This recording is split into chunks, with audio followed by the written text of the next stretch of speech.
População da capital paulista, candidato Pablo Marçal, seja muito bem-vindo. Obrigado pelo convite e lá vamos nós. Bora lá, candidato. E a gente já começa conversando por aqui sobre educação e de olho, né? A gente, todo dia aqui no nosso noticiário, a gente traz casos de racismo em relação às escolas, não só em São Paulo, infelizmente, mas como todo o Brasil. Sim. É um tema que vem preocupando a gente e eu gostaria de te ouvir em relação ao que o candidato vem pensando para abordar esse tema, para abordar, de fato, uma educação antirracista para as escolas de São Paulo. A educação voltada para respeito. A gente promete para você de São Paulo revolucionar a educação, olha nessa câmera, revolucionar a educação. Homem tem que respeitar a mulher, né? A gente vai ter duas frentes, a frente de educar na causa e a frente de educar no efeito. Então, as empresas na cidade de São Paulo, com mais de 2 milhões de CNPJs, elas terão um braço de ensino subsidiado pela prefeitura, né, para treinar colaboradores, parentes de colaboradores e pessoas que moram próximas a essa empresa. Então, é inovação na gestão pública. No ensino básico, né, no ensino municipal, na escola municipal da cidade, nós vamos colocar treinamentos, né, que são extracurriculares, né, para essas crianças aprenderem inteligência emocional, educação financeira. A gente vai voltar a cantar o hino nacional na escola pelo menos uma vez por semana, porque realmente está perturbador. Hoje estão distorcendo com linguagem neutra. Hoje a gente tem indícios, né, de erotização de infantil nas escolas. A gente tem partidarização ao invés de explicar política na escola. E podem contar comigo nisso, né? Um respeito absoluto à liberdade de expressão de cada um, à vida de cada um. Nós vamos fazer cumprir a lei, né, de fato, exercer o respeito dentro da escola pública. Candidato, até falando ainda sobre educação, o senhor deseja incluir no currículo escolar da rede municipal de ensino algumas novidades, de acordo com a demanda de mercado. Eu gostaria de entender que disciplinas são essas, que novidades são essas, se há algum estudo, algum embasamento científico para implementar isso para os adolescentes e também aí para as crianças. A gente vai transformar a escola de São Paulo numa escola olímpica. O que significa isso? Estuda num período, treina no outro. A criança e a adolescente vai escolher 3 esportes e aquele que ela tiver a maior vocação, ela vai seguir e em competições a gente vai financiar, né? Vai fazer investimentos no seu filho que seguir esse caminho. Qual que é a perspectiva? Até 2030, o governo nosso acaba em 2028. Aí você lembra do número 28 para você votar, senão você não vai ver uma educação diferente. A perspectiva é que 50% dos alunos tenham adesão a programas esportivos, porque o esporte molda caráter. Hoje tem 80 mil pessoas em situação de rua e você não acha esportista na situação de rua. Não tem. É raríssimo um caso desse. O que a gente precisa é porque a pessoa com esporte, ela fica em alto rendimento, ela se alimenta melhor, ela não entra em briga, ela aprende a lutar, que é diferente de brigar, né? Muda completamente o comportamento.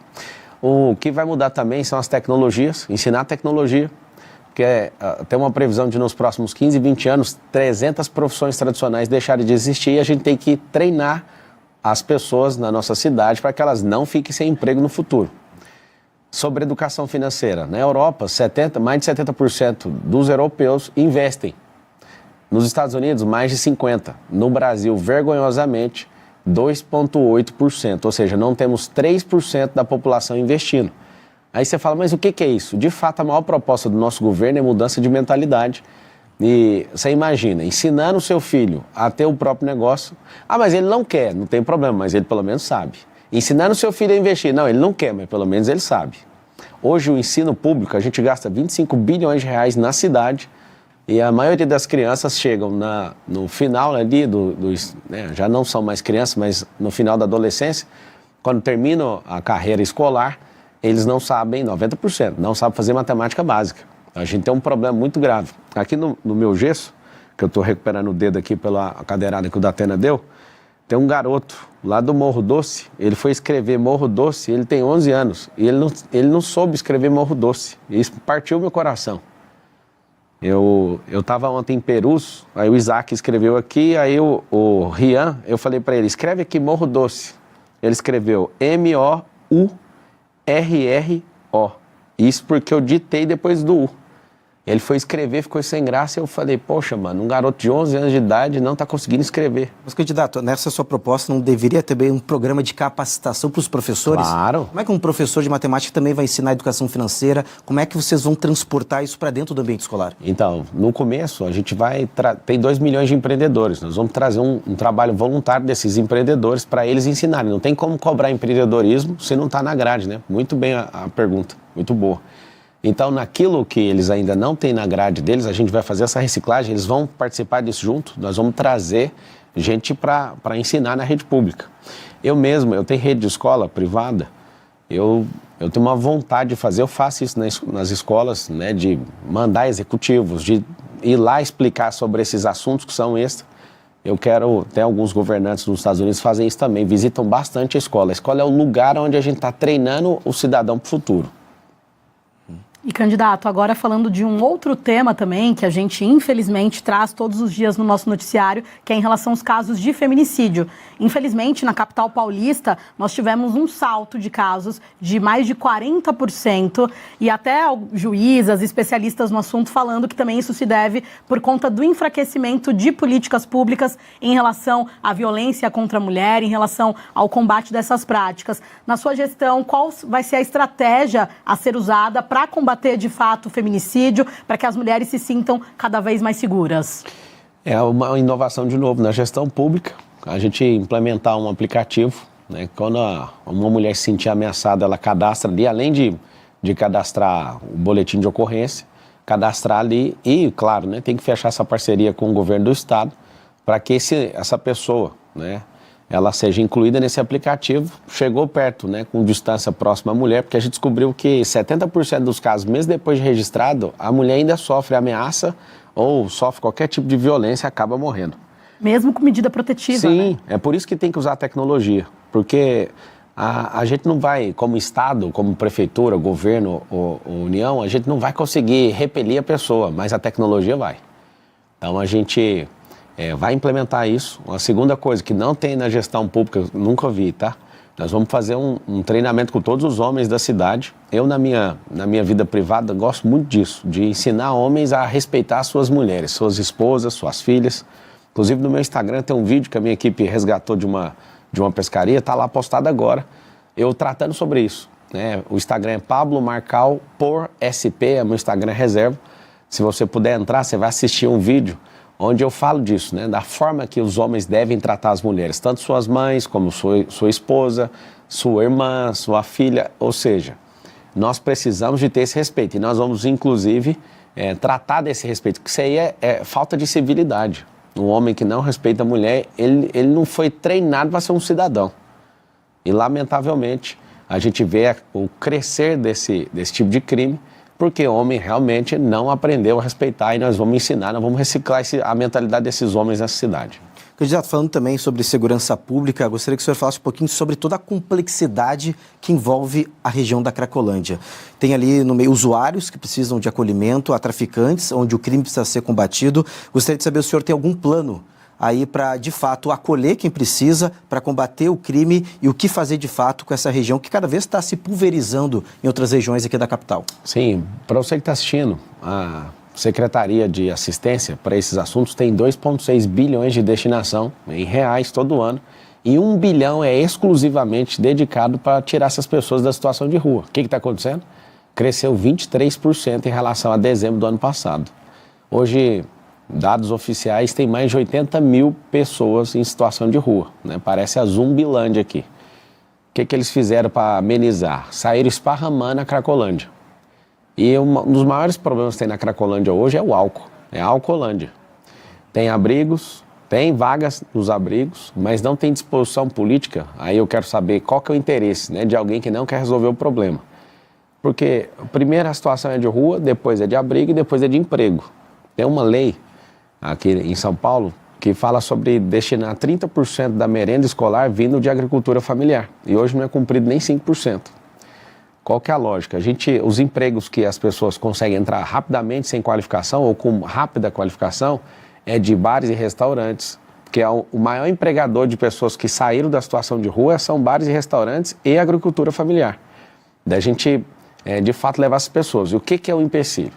Eu, inclusive, quiser ver no meu Instagram, entra aí no Instagram, Pablo Marcal por SP, eu tenho um momento que eu vou conversar com o morador de rua para levar ele para o abrigo. Até acabo orando com ele ali e dou toda a atenção. E eu falo para ele, né, por que você está na rua? Ele fala, né, que puxou 11 anos de cadeia por homicídio. E ele está lá destruído. Eu falei para ele assim, olha, eu te perdoo como sociedade, dá para recomeçar. E, cara, é bem emocionante, sabe, o vídeo, mexeu muito comigo. Só que aí o Sabará, que já tirou 3.500 pessoas da situação de rua e foi secretário da prefeitura e do governo do estado, ele tirou dando emprego. Ele falou que o método é o seguinte, chega com um cardápio, fala, ó, o que você gostaria de trabalhar? O que você gostaria de fazer? Primeiro tem que identificar o porquê que ele foi parar lá. E ele me contou que a média para conseguir convencer uma pessoa para ir para o estágio 2 é 7 intervenções. E aí ele viu eu falando com o cara, falei, não, vou levar ele. Ele falou assim, fica tranquilo, tem gente que leva 20 intervenções, porque a média é 7. Então, você tem que continuar fazendo isso. E aí que está o detalhe. Qual que é a diferencial do nosso governo, você votando no 28? Se tem 80 mil pessoas, nós vamos levantar, porque tem dinheiro para isso. O dinheiro está sendo aplicado errado. Tem ONG chamada A Craco Resiste. A ONG foi criada para dar seringa e cachimbo e fazer com que dê a manutenção desse povo na rua, ou seja, estão invertendo a lógica das coisas, gastando dinheiro e aumentando o povo na rua. Então virou meio que um mercado dentro do orçamento de São Paulo. O que a gente propõe? Nós vamos colocar 80 mil anjos da guarda. O que é isso? Hoje a Cracolândia é enxergada como um rebanho. Então empurra para cá, empurra para lá, você não tem nome, eu não consigo te achar.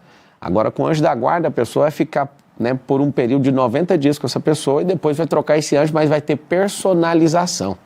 Se eu trato com personalidade isso, com personalização, melhor dizendo, essa pessoa vai se sentir amada e vai ver que tem alguém todo dia vindo atrás dela, vindo cobrar ela, vamos mudar de vida. Agora, tratar como um rebanho, não, porque a pessoa vira as costas e ninguém sabe quem ela é mais, onde ela está. Segundo o caso que eu peguei lá e eu conversei, a pessoa é de Moçambique. E eu perguntei, o que você está fazendo aqui? Cadê sua família? Ele está em Moçambique. Mas eu perdi meu passaporte. Ou seja, se tiver um anjo da guarda ali, uma pessoa que vai ficar empenhada por 90 dias em cuidar, você acha que não dá para tirar o passaporte, conseguir fundos para mandar essa pessoa de volta? Mas esse anjo da guarda, ele vai ter que se cadastrar, passar por uma capacitação? Sim. Vai ser selecionado pela própria prefeitura? Sim, prefeitura. Como é que vai funcionar esse monitoramento? Pode usar as ONGs, tem muita ONG querendo ajudar. Hoje, o ideal é as doações e questão de comidas fica no abrigo. Só que aí as pessoas não estão querendo ir para o abrigo, aí fica tudo na rua, né? As pessoas jogadas numa situação. Eu não vou ficar acomodado nem um dia como prefeito dessa cidade. Eu proponho resolver isso dentro desse mandato. Tem como resolver. Não só Cracolândia, mas fila de exame, né? Que eu proponho fazer isso em 18 semanas. As filas de exame são 447 mil pessoas nessa fila. Eu falo para você que tem que ter disposição. Não pode ter companheirada, não pode ter loteamento de prefeitura. Eu chego até aqui sem gastar R$1 de dinheiro público, sem tempo de TV, e até agradeço o tempo aqui na TV, sem rádio, sem padrinho político, sem ter entregado nenhum cargo para ninguém. Não estou devendo nada a não ser para você, que é o povo. Por isso eu te peço, eleja o primeiro prefeito da história de São Paulo sem usar dinheiro público. Os 4 que estão na frente, os 5, excluindo a minha pessoa, estão gastando mais de 100 milhões de reais, ou seja, estão gastando o nosso dinheiro para ver se consegue fazer propaganda enganosa, para ver se toma seu voto, com tanto marqueteiro multimilionário no dia 6 de outubro. Vote no 28. E, candidato, falando um pouquinho mais ainda sobre segurança pública e até trazendo os dados recentes por aqui, um estudo mostrou que um carro é roubado ou furtado a cada 5 minutos na cidade de São Paulo. E o bairro do Tatuapé, na Zona Leste, está figurando ali a primeira posição e depois vem com um bairro da região sul, mas ainda tem mais 6 bairros da Zona Leste. Qual que é a estratégia para a gente diminuir esse número, para a gente trazer mais segurança de fato, olhando até para a questão da Zona Leste? Anticrime. No nosso plano de governo, 1º de janeiro começa um jejum de crime na cidade de São Paulo. Nós vamos envolver o governo do estado e o governo federal e nós vamos para as ruas, nós vamos colocar capacidade máxima na operação delegada, que é comprar os momentos onde os policiais acabam vendendo nas folgas, vendendo para iniciativa privada. Já tem essa operação, nós vamos fazer o possível para colocar os policiais militares, colocar os policiais civis e gente da reserva também, policiais da reserva. Para quê? Para que a sensação de segurança impere a partir de 1º de janeiro. Mas a grande novidade vai ser as câmeras, né, com análise preditiva, que qual que é a nossa intenção? Nossa intenção não é encarcerar. A nossa intenção é fazer com que o bandido olhe e fale, ó, eu vou ter 2 opções. Com os 2 milhões de empregos que nós vamos gerar, ou eu vou pegar um emprego desse, ou então vou ter que ir para outra cidade para exercer essa profissão. Não vai ter como ser do jeito que está. Como que é esse negócio das câmeras? Pra você ter uma noção, não adianta ter milhares de câmeras se elas não forem inteligentes. Se você tiver câmera inteligente, o que é uma câmera inteligente? Com análise preditiva e inteligência artificial, que já roda em vários lugares. Existe um pré-crime, onde todo tipo de furto, de roubo de celular, de carro, de gente, esse roubo ele é cadastrado e aí existe um comportamento antes do crime. Esse comportamento, a câmera inteligente já aciona quem está mais próximo, se é GCM, se vai ser, aí nós vamos integrar as forças de segurança, ou a polícia militar, ou até a guarda privada de um prédio, para que seja notado que tem a presença humana. Não tendo isso, a gente vai testar no distrito mais perigoso da cidade, dos 96, o mais perigoso, com a maior quantidade de ocorrência é o distrito de Pinheiros. Então nós vamos colocar abordagem também com drones, que ficam interligados a isso. Então a pessoa vai ter uma sensação absurda de, peraí, aqui não dá para fazer isso mais. Então esses roubos, a gente também tem que ir com parceria com o Estado e com a Polícia Militar e Civil, ir atrás de desmanche, saber para onde está indo. Nós precisamos tratar a causa, o gerador de receita da bandidagem é falta de emprego e educação errada. O efeito, para onde está indo isso? Nós vamos tratar isso, que se você não rastrear para onde o celular vai, igual a Cracolândia, se você não frenar a entrada, que é a questão das pessoas servirem droga lá, não tem como resolver. Então, vamos tratar causa e efeito, mas de verdade, votando no 28, nós vamos resolver isso aí. Mas essa proposta da utilização de drones para a segurança pública é viável, de fato? Funciona na Califórnia, Se às vezes você está ali e pensa, poxa, eu estou na estrada aqui e ninguém está vendo. Você passa da velocidade, o drone já vem e todo mundo tem um temor absurdo. E a promessa é testar primeiro em Pinheiros, para todo mundo ver funcionando. O grande erro, às vezes, de usar a tecnologia na segurança pública é fazer contratos multibilionários e depois a população sentir que aquilo está vigiado demais. Então, a gente vai fazer esse teste e isso é uma coisa que respeita o cidadão. O cidadão vai falar, caramba, isso aqui realmente funciona. Então, nós vamos replicar para os outros 95. Em relação a custos, é viável? Com certeza. Nós temos 12 milhões de pessoas e 12 milhões de pessoas não há segurança pública que resolva a não ser com tecnologia.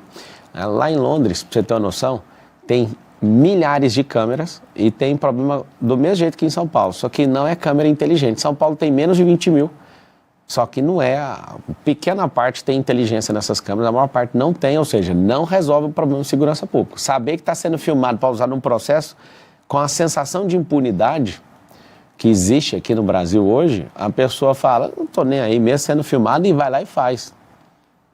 E, candidato, nos últimos tempos, até mudando um pouco de assunto por aqui, todos nós estamos sofrendo no que diz respeito à qualidade do ar em São Paulo, com São Paulo aí registrando em primeiro lugar no ranking de péssima qualidade do ar. O candidato, qual que é a proposta para amenizar isso? Se até a questão de rodízio, de ampliação de rodízio de veículos seria uma estratégia usada pelo candidato, como que visualiza?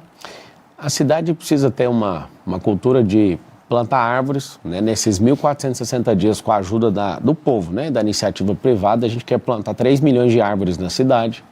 Nós precisamos atentar e precisamos do socorro do governo federal e do estado em relação às queimadas, porque esse ápice no ar foi, de fato, em relação a isso. Nós precisamos do governo do estado para aprovar isenção de IPVA de carro eletrificado, o ideal seria por 10 anos.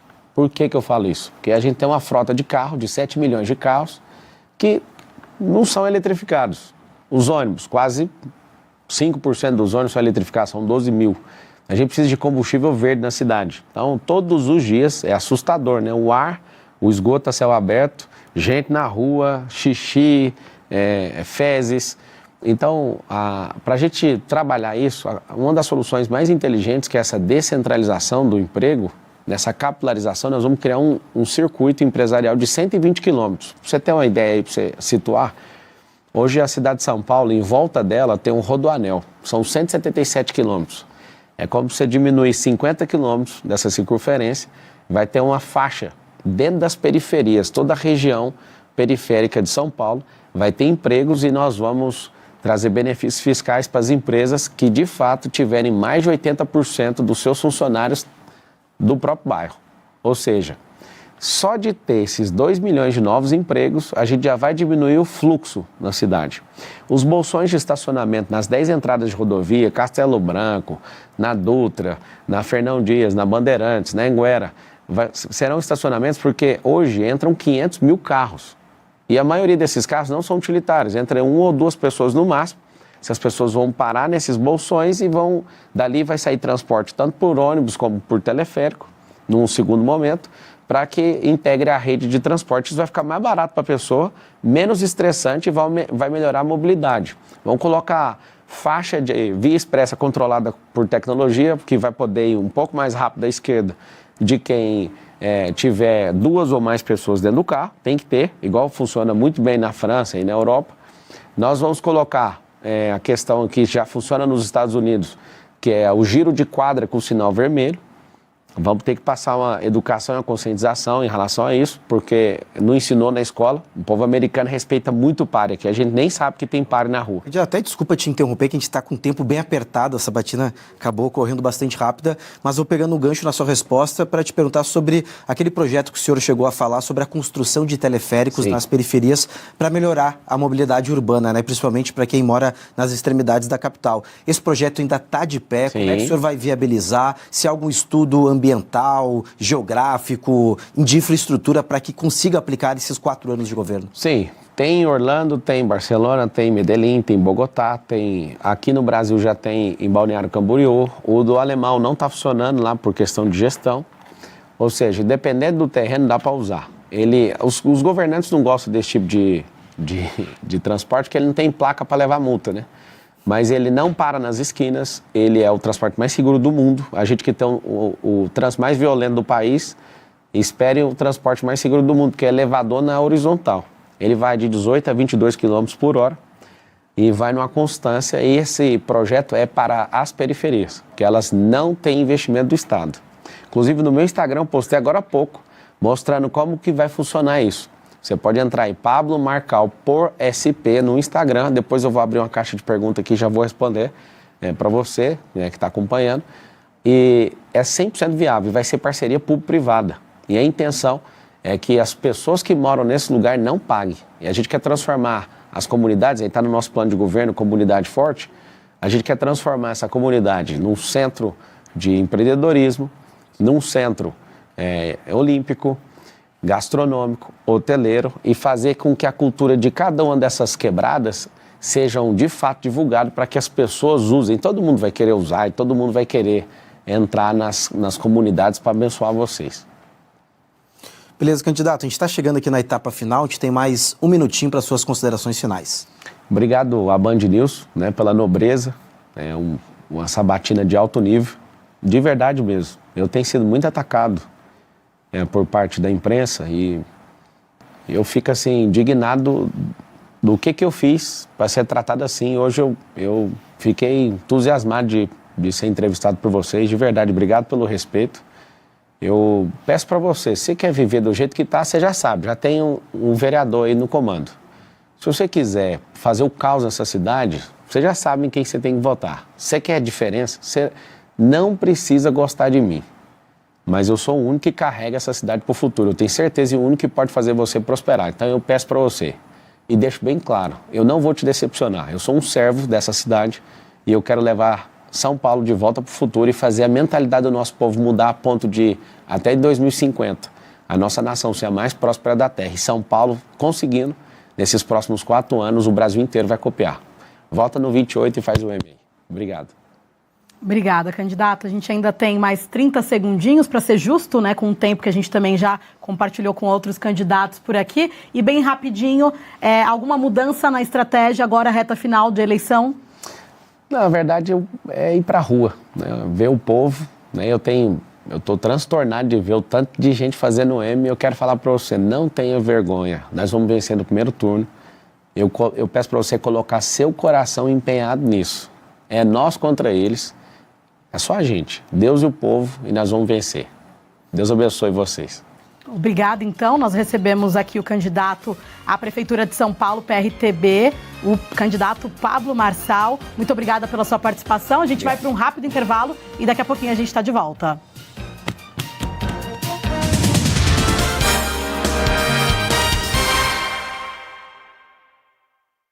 A Unidas Pesados é o segmento de locação de pesados da Unidas e conta com caminhões, maquinário agrícola, equipamentos de mineração, operação florestal, construção, intralogística e muito mais. Quer saber mais sobre esse serviço e garantir mais